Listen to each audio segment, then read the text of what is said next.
ఉగ్రవాదంపై పోలాండ్ దేశం కఠిన వైఖరి అవలంబించాలని భారత విదేశాంగ మంత్రి జయశంకర్ పిలుపునిచ్చారు.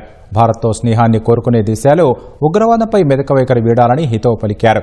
పోలాండ్ ఉప ప్రధాని విదేశాంగ మంత్రి అయిన రాడోస్లావ్ సికోర్స్కీతో జయశంకర్ ఢిల్లీలో సమావేశమయ్యారు. ఇరు దేశాల మధ్య సంబంధాలపై చర్చలు జరిపారు. ఈ సందర్భంగా గతేడాది అక్టోబర్లో పాక్ పర్యటన సమయంలో జమ్మూ కశ్మీర్పై రాడోస్లావ్ సికోర్స్కీ చేసిన వ్యాఖ్యలపై జయశంకర్ తనదైన శైలిలో చురకలు అంటించారు. ఉగ్రవాదాన్ని భారత్ ఎప్పుడూ వ్యతిరేకిస్తూనే ఉంటుందని స్పష్టం చేశారు. ఉగ్రవాదులు ఎప్పటికైనా ప్రపంచ దేశాలకు ముప్పుగా మారే అవకాశం ఉందని హెచ్చరించారు.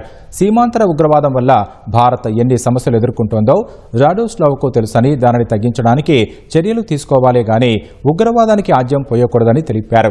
ప్రపంచం ఇబ్బందికర పరిస్థితుల్లో ఉన్న సమయంలో ప్రత్యేకంగా భారత్ను మాత్రమే లక్ష్యం చేసుకోవడం అన్యాయమన్నారు. భారత్ పోలాండ్ మధ్య సంబంధాలు స్థిరంగా ముందుకు సాగుతున్నాయన్న జయశంకర్ వాటిని కాపాడుకోవడానికి నిరంతరం అప్రమత్తంగా వ్యవహరించాల్సి ఉందన్నారు. అటు జయశంకర్ వ్యాఖ్యలను సంప్రదించిన పోలాండ్ విదేశాంగ మంత్రి ఉగ్రవాదానికి వ్యతిరేకంగా భారత్తో కలిసి పనిచేస్తామన్నారు. గతేడాది రాడోస్లావ్ సికోర్స్కీ పాకిస్తాన్ పర్యటనకు వెళ్లిన సమయంలో జమ్మూ కశ్మీర్పై వివాదాస్పద వ్యాఖ్యలు చేశారు. కశ్మీర్ సమస్యను సామరస్యంగా పరిష్కరించాలని ఆ దేశ నేతలతో కలిసి ఉమ్మడి ప్రకటన విడుదల చేశారు.